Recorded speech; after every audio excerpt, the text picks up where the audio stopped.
This video is sponsored by True Gold Republic, the precious metals experts. Talk to one of their experts today about diversifying your portfolio to help assure your future financial security.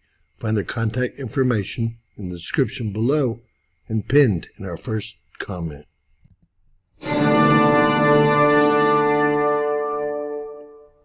James Kaufman, World News Report today. May 10th, 2024. God bless you and yours, no matter where you are in the world. Please subscribe, give us a thumbs up, ring that bell for critical future updates. Ladies and gentlemen, we're already in a G4 geomagnetic storm, a very strong storm. I'm about to prove to y'all that we haven't been in one of these since 2005. Let's take a look at our estimated planetary index, the one that NOAA and NASA uses. You can see here that, well, it exceeds 7 on the KP index, closer to 8. They're calling it a G4 geomagnetic storm. This started at 8 a.m. Central Time, and this bar actually represents 8 to 11. We should be getting another bar here very shortly, but I wanted to hit this as soon as possible. Obviously, they were very wrong about their prediction. They predicted it for later this evening into tomorrow, and the first coronal mass ejection has already hit. They believe that there's at least 5 more on the way. I think there may be 6 more on the way. They believe that several of these have gathered together and will become or will be a cannibal coronal mass ejection. Now, first, the Boulder KP index reported a KP of 7. The Fredericksburg KP index only reported a KP of 5, a G1 geomagnetic storm, whereas the estimated planetary index has put us in a G4 geomagnetic storm already, along with the College index that has actually been showing 6 hours of geomagnetic disturbance prior to the storm and a G1 geomagnetic storm prior to that. We have a long way to go, but I just wanted to show you all this really started at 8 a.m. and this bar ended at 11. So we should be seeing a new reading any moment, probably by the end of this video, and I will check back. It's a long video, so we're going to go quickly. Severe geomagnetic storm likely to continue. Severe geomagnetic storm likely. Key message: a severe G4 geomagnetic storm is likely possible as later today and continuing throughout the weekend. Exact timing remains somewhat uncertain. At least 7 Earth-directed coronal mass ejections are in transit. I told you so. Impacts: HF communications, GPS, power grids, voltage control, spacecraft, satellite navigation, and other technologies may be affected. Critical infrastructure operators have been notified. It looks like we have been in a G4 geomagnetic storm, but this is Space Weather Prediction Center's first G4 watch since 2005 because they underestimated or misforecast the other ones. The last extreme G5 event occurred with the Halloween storms in 2003.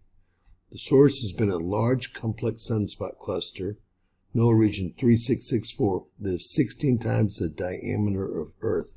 Additionally, activity from this region is still expected. And this was published, obviously, just this second at 1902. A severe G4 geomagnetic storm is likely to continue this weekend. Wow.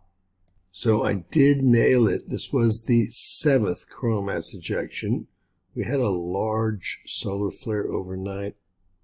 This looks like it came in at about 388. We'll check that next.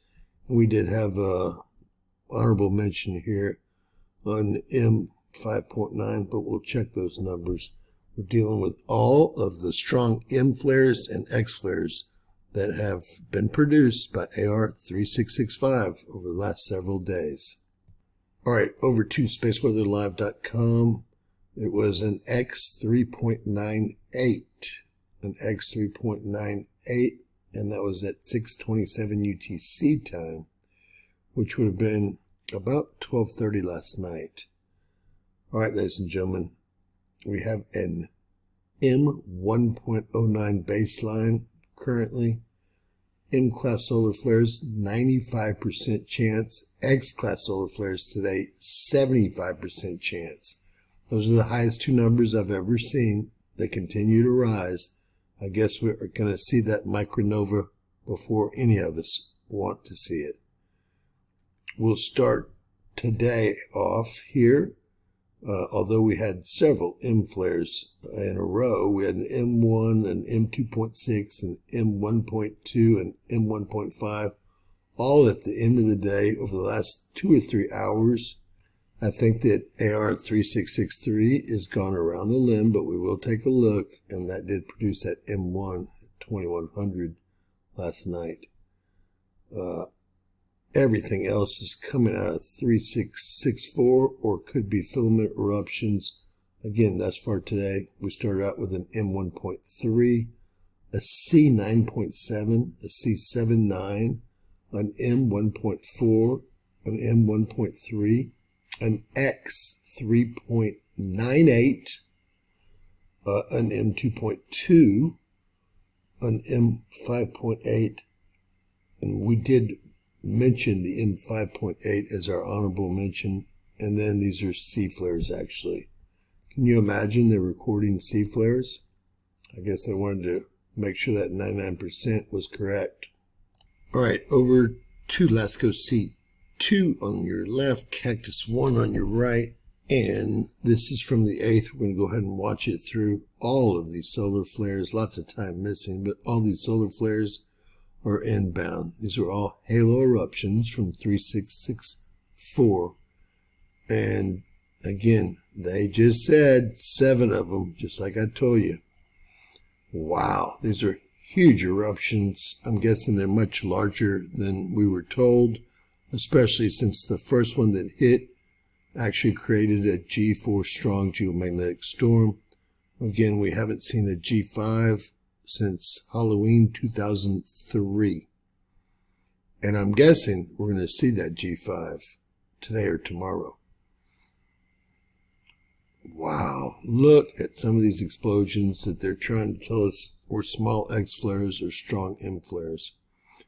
Going into the 10th here, we should be able to see, depending on how far they take us, the X3.98 should be coming up right about there. Wow. Unbelievable, ladies and gentlemen. Nothing really looks like it's going on over on H2, but Cactus is tearing it up.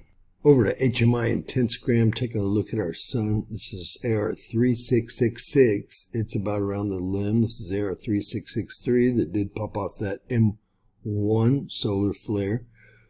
I believe it's probably around the limb by now. This is AR3664 that has done all of the damage and will continue to for the next several days. We have AR3667, 70, 71, 72. And if I showed y'all what was coming around the limb, well, y'all would run for your bunkers if you have one.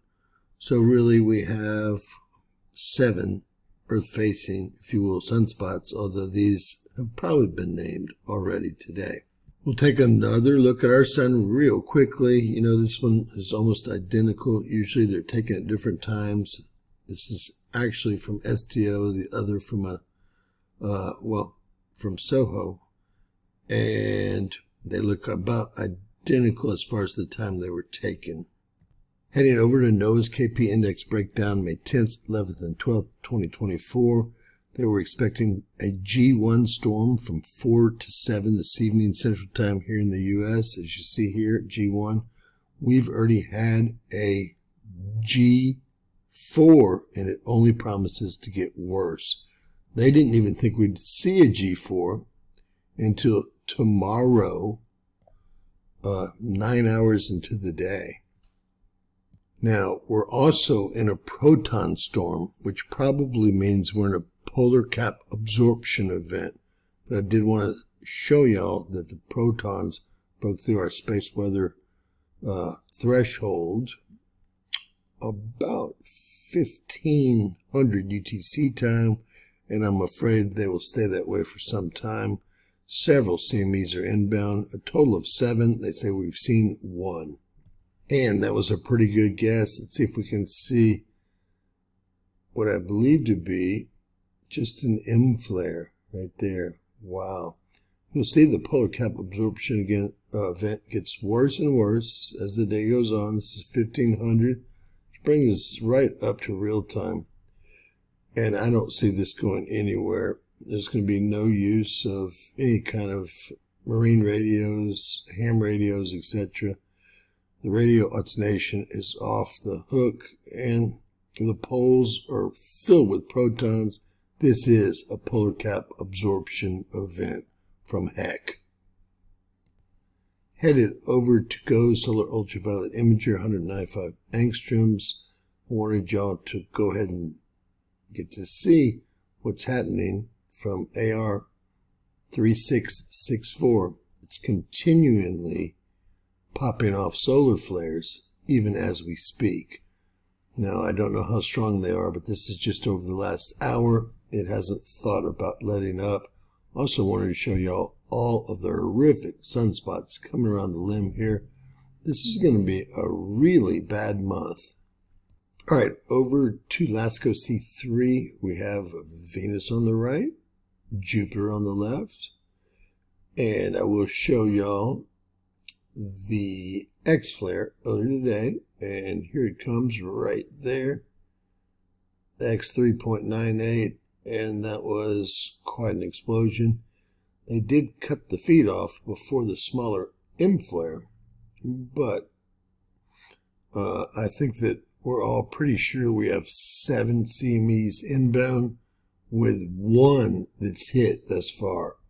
Unbelievable, ladies and gentlemen. Let's see if there's any time missing before we move on.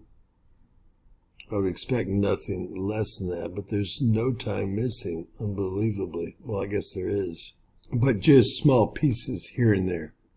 I do think the odds of me being able to go live are far and few between based on just loading these programs. I want y'all to see the total dose of radiation. This is covering our satellites.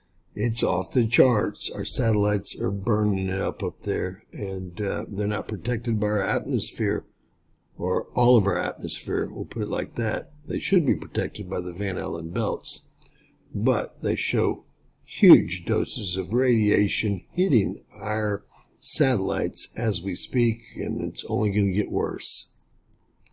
All right, well, we see the actual, what looks like the actual impact right here. We have solar winds jump from 456 up to over 700 kilometers per second, and maybe higher than that. Looks like about 750 at its peak right here thus far. We have plasma right above that at 56.4. It's probably going to be the peak thus far, but this again is just the first coronal mass ejection to hit. There is some data up here that shows small bits of plasma inbound. I don't know if this is corrupted data, but it doesn't appear to be. Temperature responds, solar winds respond. We also have plasma up here at 170.39. I don't know what would be pushing single minutes of plasma to those levels, but we have it again here, 106.19. I see that the shields are trying to come up, but they're not doing a very good job of it. We're in a solar storm. Look at the temperature jump up just to clarify that. So we have solar winds and plasma all jumping up here. This is a pretty strong reading, 56.40. And we saw the 3 or 4 readings over 100 before that. Not quite sure if that's corrupted data or if something pushed plasma at Earth or at Earth satellites for short periods of time. I did say that this event here looked to be real based on the temperature and the solar winds. All right, this is when we check, recheck, and recheck again. That was Discover satellite. This is ACE real-time space weather satellite. We see we take that hit about 1600. That's about 8 a.m. Central this morning. And that's actually gone through the 1800 mark, which means we're going to have another wicked looking, KP index mark probably by the end of this video's filming. We can see that solar winds are almost up to 800 kilometers per second, closer to 750, just like we saw in Discover. And we see that those same anomalies here, at least this one that I said was real, does look real, with something measuring over 100 centimeters cubed. We see the space weather responding and the temperature responding here. We also see the temperature verifying that this is the hit. And that is the hit. We see that plasma's really close or very high. I would say plasma's around 80 centimeters, 70 to 80 centimeters cubed on this. And again, solar winds were at around 749 as we saw on Discover. Again, we're going to check, recheck, and recheck again. We see that we go from about, we go from about 430, 380 here. And solar winds have shot up to 753 here. I don't see them any stronger, but I don't see them going anywhere. Now we have some abnormal readings, just like we did on Discover. That's the one I believe is real, over 100 centimeters cubed of plasma. These may or may not be real. They might be data errors, but there is a possibility that these are all real. You see that plasma has increased through this time period here. Although you would see something with the solar winds and the temperature, and you just don't see it. What we do see is, well, the impact right here, right around, as we discussed, 1600 UTC time, which would be 8 a.m. this morning. And we see a peak here of right about what we did on the other one. This looks like a 58, perhaps, 56, 58 centimeters cubed. It's kind of been up and down. There was some plasma prior to that, too. It was just not very intense. This is 15, and this looks like maybe 18 centimeters cubed. All right, over to STO. We're trying to get through this. Let's watch it at 193 angstroms. We should see those X flares and M flares one after another, ladies and gentlemen. We're going to go watch it one more time, one after another. Last go around. Oof, that was probably the 3.98, excuse me. We'll watch it over here at 171 angstroms. Obviously, this is constantly flaring, and there are some big flares in there. It's just not as visible at 171 angstroms as it is over here. Look at that. Definitely some big solar flares. That was probably the M or X 3.98. And please don't think that if AR 3664 goes around the limb that we're out of the woods. Backside of the sun is looking pretty rough, and most of these will be named and are coming around as we speak. Obviously, we probably dealt with some of these, but they're becoming larger and more complex. They say there's 3 large sunspots on the backside of the sun. I'm guessing this is going to turn into closer to 10. So headed over to SOHO, 284 angstroms. This still has not been replaced in 11 or 12 days. NASA seems to have left the building 11 or 12 days ago. Unbelievable. You also see the Goddard-Isola spiral has not been updated in 11 or 12 days either. None of the NASA stuff has been updated. We're only getting information from NOAA.